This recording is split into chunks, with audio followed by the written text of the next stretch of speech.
तो कहानी एलन नाम की लड़की से शुरू होती है, जो अपनी तन्हाई से तंग आकर खुदा को याद करती है, मगर उसकी चीखें खुदा तो नहीं बल्कि शैतान को जगाने का काम करती हैं। अब शैतान उसकी ख्वाहिश पूरी करने के बदले भविष्य में उसका आत्मसमर्पण मांगकर उसे छोड़ देता है।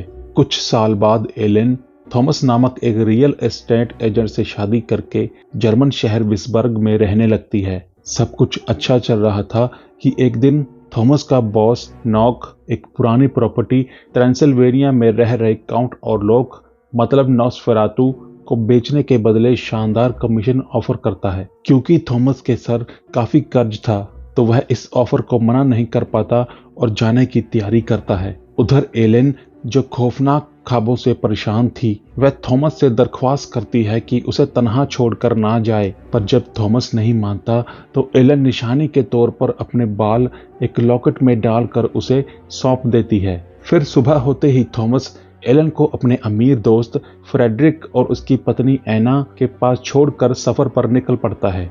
एक लंबी यात्रा के बाद ट्रांसिल्वेनिया पहुंचने पर वहां के स्थानीय किसानों द्वारा ऑरलॉक के साथ जुड़ने के कारण थॉमस का अनादर किया जाता है। फिर उसी रात वह रोमा के एक समूह को एक पिशाच की लाश को खोदकर खूंटे से छेदते हुए देखता है। अगली सुबह जब वह महल की तरफ जाने की सोचता है तो पाता है कि पूरा गांव सुनसान और उसका घोड़ा गायब है। हताश होकर वह तब तक पैदल चलता रहता है जब तक कि वह एक घोड़ा गाड़ी उसे ऑरलॉक के महल तक नहीं ले जाती। महल के अंदर दाखिल होते ही अजीब और खतरनाक ऑरलॉक सबसे पहले थॉमस को प्रॉपर्टी की बिक्री पूरी करने के लिए मजबूर करता है। फिर बाद में जब थॉमस डिनर के दौरान गलती से खुद को काट लेता है तो खून देखकर ऑरलॉक के मुंह में पानी आने लगता है। डर के मारे थॉमस की इतनी हालत खराब हो जाती है कि वह बेहोश हो जाता है और सुबह जब उसकी आंख खुलती है वह अपनी छाती पर किसी के काटने की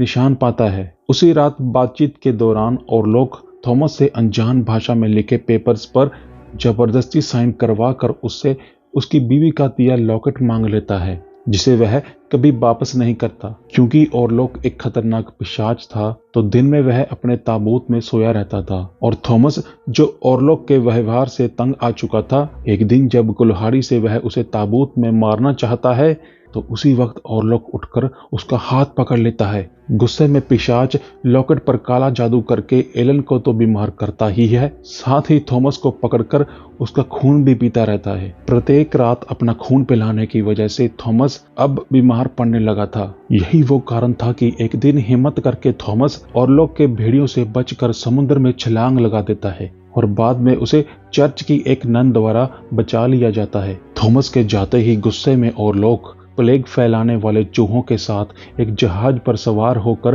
विस्बर्ग के लिए रवाना हो जाता है। सफर के दौरान ऑरलॉक जहाज में सबको मार देता है। दूसरी ओर फ्रेडरिक एलन की बार बार नींद में चलने और दौरे से परेशान होकर डॉक्टर विलियम सीवर्स को बुलाता है, जो एलन की हालत देख इलाज करने में खुद को असमर्थ पाता है। निराश होकर डॉक्टर अपने पूर्व गुरु वॉन फ्रांस एक स्विस वैज्ञानिक से परामर्श करता है। क्योंकि ऑरलॉक के पास एलन के बालों वाला लॉकेट था तो डॉक्टर वॉन फ्रांस का मानना था कि एलन नॉस्फेरातु नामक एक राक्षसी प्लेग फैलाने वाले पिशाच के वश में है, जो जरूरत पड़ने पर उस पर काला जादू करता रहता है। उधर नॉक जो नॉस्फेरातु उर्फ ऑरलॉक का गुलाम और थॉमस का बॉस भी था, उसे जानवरों को मारकर कच्चा खाने के बाद पागल करार देकर कारावास में डाल दिया जाता है। फिर मौका मिलते ही सीवर्स और वॉन नॉक के कार्यालय की तलाशी लेते हैं। फाइनली थॉमस विस्बर्ग लौटता है जबकि ऑरलॉक का प्लेग लोगों को तबाह करने में लगा था। पागल नॉक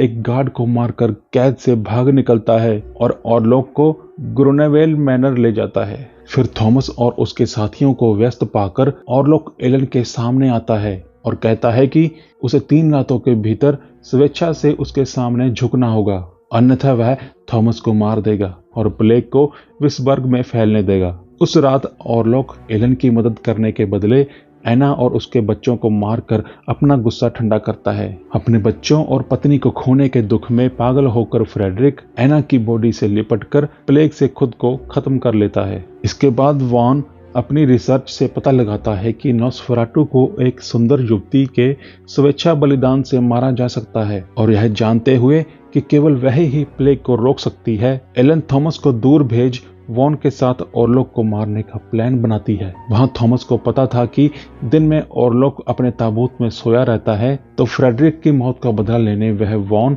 और सीवर्स को साथ लेकर ऑरलॉक को मारने उसके महल जाता है। पर तब तक ऑरलॉक एलन की योजना के तहत उसके पास चला आता है और थॉमस जल्दबाजी में ताबूत के अंदर नोस्फेराटू की जगह नॉक को मार देता है। नॉक के मरते ही वॉन को महल को आग लगाते देख थॉमस उसका और एलन का प्लान समझ जाता है, जिसके बाद वह एलन को महफूज रखने के लिए दौड़ता है। लेकिन जब तक थॉमस घर पहुंचता तब तक एलन ऑरलॉक को अपने बेडरूम में बुलाकर खुद को उसके प्रति समर्पित कर चुकी थी और सुबह का सूरज उगने तक उसे अपना खून पिलाने की अनुमति देकर उसका ध्यान भटकाती है। मूर्ख नोस्फेराटू अपनी प्यास बुझाने की चाह में इस कदर लीन हो जाता है कि उसे याद ही नहीं रहता कि सूरज निकल चुका है। आखिरकार सूरज की पहली किरण शैतान का अंत करती है, मगर अफसोस जब तक थॉमस वापस लौटता तब तक एलन भी मर चुकी थी और वॉन पुष्टि करता है कि उसके बलिदान ने उन्हें प्लेग और नोस्फेराटू से